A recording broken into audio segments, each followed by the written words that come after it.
Back to my channel. কেমন আছো তোমরা সবাই? আশা করি ভালো আছো, আমরা ভালো আছি। চলে এলাম একটা নতুন ব্লগের সাথে। এর আগের ভিডিওতে আমি তোমাদের সাথে শেয়ার করেছিলাম মায়ের আগমনের দিনের বেলাটা কেমন কাটিয়েছি, তার পুরোটা কিন্তু আমি তোমাদের সাথে শেয়ার করেছি। তোমরা যারা দেখোনি চাইলে দেখতে পারো।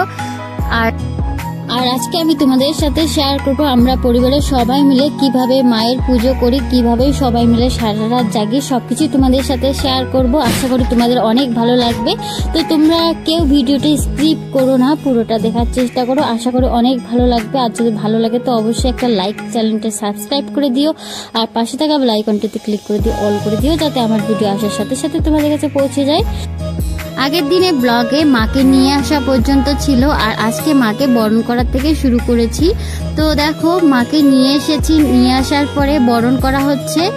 বদ্দি মেজদি ওদের বরণ করা হয়ে গেছে, তাই এখন আমি করছি। আর আমি যেহেতু নতুন নতুন পুজো করছি, তো সেই জন্য কিন্তু আমার বড় যা মেজো যা দুজনেই পাশে বসে আছে, আমাকে সবকিছু শিখিয়ে দিচ্ছিল কিভাবে কি করতে হবে না করতে হবে।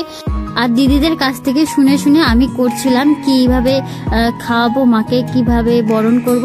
তো সবকিছু দিদিরা আমাকে শিখিয়ে দিল আর আমি করে নিলাম। তারপরে মাকে নিয়ে যাওয়া হচ্ছে এখন বাড়ির ভিতরে, মানে মন্দিরে ঢুকানো হবে। তো আর মাকে মন্দিরে ঢুকানোর আগেই কিন্তু আমাদের পুরোহিত চলে এসেছেন, কারণ আমাদের মাকে ভিতরে ঢুকাতে গেলে কিন্তু অনেক কিছু নিয়ম আছে। তো সেগুলো করার জন্য আমাদের পুরোহিত মশাই কিন্তু অনেক তাড়াতাড়ি চলে এসেছে।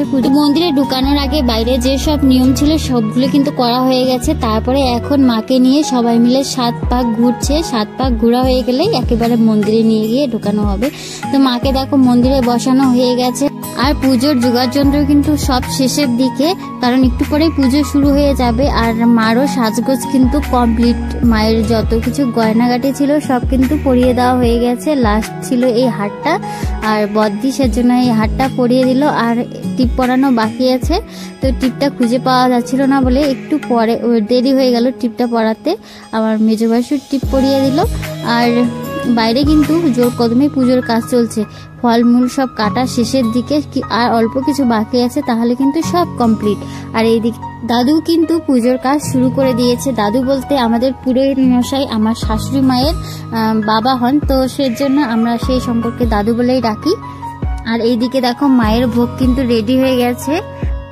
আর মায়ের জন্য রান্না হয়েছিল খিচুড়ি, পটল ভাজা, আলু ভাজা, করলা ভাজা, বরবটি ভাজা, বেগুন ভাজা, শাক, তারপরে হয়েছিল কাঁচকলা ভাজা, করলা ভাজা। আর এইদিকে মিষ্টি সন্দেশ, মিষ্টি দই, তারপরে পায়েস, আর হয়েছিল লুচি, সাথে চাটনি। তো এই যে হচ্ছে মায়ের ভোগের জন্য রান্না। আর মায়ের সাথে কিন্তু পানও দেওয়া হয়েছে, আর লেবু, এগুলো তো আছেই।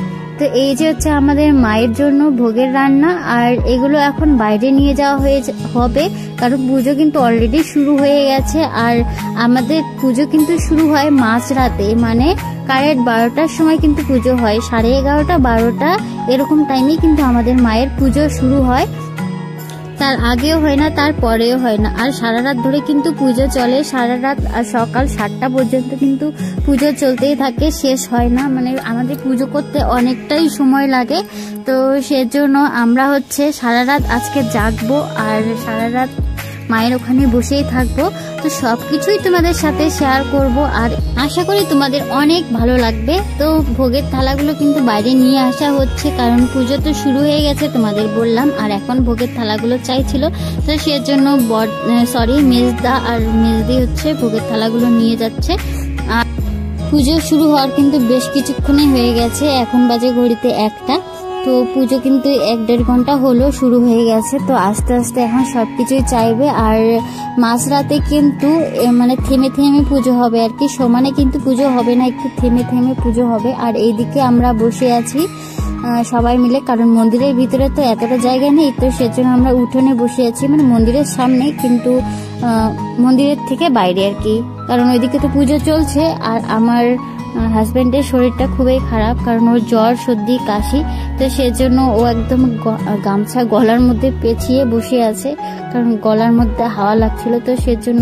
আর এখন যেহেতু মাঝরাত পড়েছে, মাঝরাত বলতে কি ভোর রাতেই বলতে পারো, তো এখন ভোর রাত যেহেতু পড়ছে, আর বাইরে কিন্তু খুবই ঠান্ডা হাওয়া। আর বাইরেটা তো খোলাই ছিল, উপরটা শুধু প্লাস্টিক ছিল, আর বাদ বাকিটা কিন্তু খোলাই ছিল। তো সেই কারণে কিন্তু চারপাশ থেকে হাওয়া আসছিল। তো তো ও সেইভাবেই বসেছিল। আর এখন যেহেতু মাঝরাত পড়ে গেছে সেইভাবেই কিন্তু মায়ের পুজোটাও এগোচ্ছে। মায়ের পুজোটা কিন্তু খুব ভালোভাবেই এগোচ্ছে, এখনো পর্যন্ত কোনো কিছু গন্ডগোল হয়নি।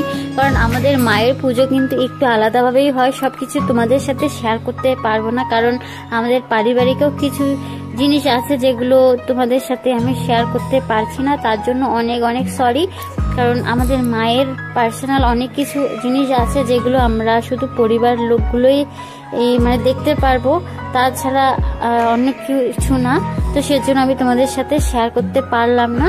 তো সেজন্য কিন্তু তোমাদের কাছে অনেক অনেক সরি চেয়ে নিচ্ছি। আর এদিকে কিন্তু সবাই বসেই আছে, আর এইদিকে কিন্তু আস্তে আস্তে ভোর হতে যাচ্ছে। আর যতই ভোর হতে যাচ্ছে ততই হয়তো আমার হাজবেন্ডের ঠান্ডাটা বেশি করে বাড়ছে। এখন দেখো কি অবস্থা হয়ে বসে আছে, আর সত্যি ওর শরীরটা অনেক খারাপ, থাকতে থাকতে বিরক্ত হয়ে যাচ্ছিল। আর এখন দেখো দাদুর সাথে আরতি করতে চলে এসেছে। এতক্ষণ পর্যন্ত বসেছিল আর এখন দাদুর সাথে আরতি করতে চলে এসেছে। কারণ বললাম না মায়ের পুজো থেমে থেমে হয়, তো সেই কারণে এখন কিন্তু একটু বিরতি আছে মায়ের পুজো। এখন সেই ফাঁকে হচ্ছে আরতি, তো আরতি কিন্তু শুরু হয়ে গেছে। দাদু ধুনুচি নিয়ে আরতি করা হয়ে গেছে, তাই এখন বরণ করতে করতে আরতি করবেন। আর বাইরে কিন্তু আস্তে আস্তে আলো ফুটে উঠছে, গাছরা দেখা যাচ্ছে, দিনের আলোর মতো পরিষ্কার হচ্ছে। আর পুজো কিন্তু এখনো চলছে আর চলবে, আরো মানে অর্ধেক হয়েছে, আরো কিন্তু এখনো অর্ধেক বাকি আছে। মানে 7টা পর্যন্ত, সকাল 7টা পর্যন্ত আমাদের পুজো কিন্তু হবেই। আর সবারই পুজো দেওয়া হয়ে গেছে, মানে অঞ্জলি দেওয়া হয়ে গেছে, তাই এখন আমার পর আর আমি বসে গেছি। আর এইদিকে দেখো আকাশটা কিন্তু পরিষ্কার হয়ে যাচ্ছে, আর মানে ভোর রাত পার হয়ে সকালের দিকে চলে এসেছে। এই যে দেখো মানে গাছগাছারা কি আছে না আছে সব কিন্তু দেখা যাচ্ছে। আর এইদিকে কিন্তু এখন আমাদের পুজো চলছে, আর এইদিকে কিন্তু সকাল হয়েই গেল। আর এখন আমাদের হচ্ছে মায়ের জন্য যে জিপটা নিয়ে আসা হয়েছিল সেটা দান করা হলো। আর এদিকে আমি চলে এসেছি এখন রান্নার এখানে, কারণ এখানে ভোগের রান্না হচ্ছিল প্রসাদের জন্য, মানে যারা যারা আসবে তাদের জন্য যে প্রসাদের খাওয়ানোর আর হচ্ছে রান্না করার যে জায়গা করা হয়েছিল সেগুলো তোমাদের সাথে শেয়ার করিনি। তো সেজন্য এদিকে একটু চলে এলাম, কারণ পুজোর কাজ কিন্তু ওদিকে আর কমপ্লিটের দিকে, আর একটু পর থেকে কিন্তু প্রসাদ বিতরণ শুরু হবে। তো সেজন্য ভাবলাম যে দেখি রান্নাটা কমপ্লিট হলো কি না। রান্না কিন্তু একদম কমপ্লিট হয়ে গেছে, আর এইদিকে হোমযজ্ঞ চলছিল। তো সেজন্য আমি এখন বাড়ি চলে এলাম। আর এখন বাজে ঘড়িতে 6:30, আর হোমযজ্ঞ শেষ হতে হতে কিন্তু 7টা বেজে যাবে।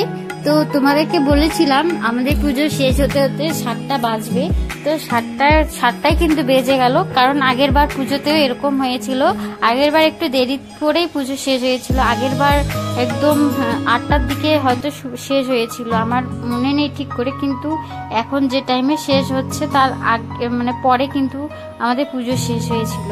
তো আমি এখন চলে এসেছি ভোগের এখানে, কারণ সারা রাত খাটাখাটনি করে সবাই খুবই ক্ষিধার্ত, তো সেজন্য সবার জন্য একটু করে খিচুড়ি নিচ্ছিলাম। আর প্রসাদ হয়ে গেছে ওইদিকে, সবাই একটু করে প্রসাদ মুখে দিয়েছে, আর এখন একটু খিচুড়ি খাবে সবাই। তো সবার জন্য আমি এখানে বাড়ছিলাম। আর এইদিকে কিন্তু খিচুড়ি হয়ে গেছে, আর পটল আলুর তরকারিও কমপ্লিট। তো সবকিছু কিন্তু রেডি হয়ে গেছে। আর ভিডিওটা আমি এখান থেকে শেষ করলাম, কারণ সারা রাত খাটাখাটনি করার পরে আর ভিডিওটা কন্টিনিউ করা অসম্ভব। আর আমি হয়তো আজকের ভিডিওটা তোমাদের সাথে শেয়ার করতে পারবো না, কারণ কি এখন থেকে মানুষজন আসবে, প্রসাদ দিতে হবে সবাইকে, তো সেজন্য ভিডিও করার সময় পাবো না। কেমন লাগলো বন্ধুরা আজকের ভিডিওটা অবশ্যই জানাবে। টাটা।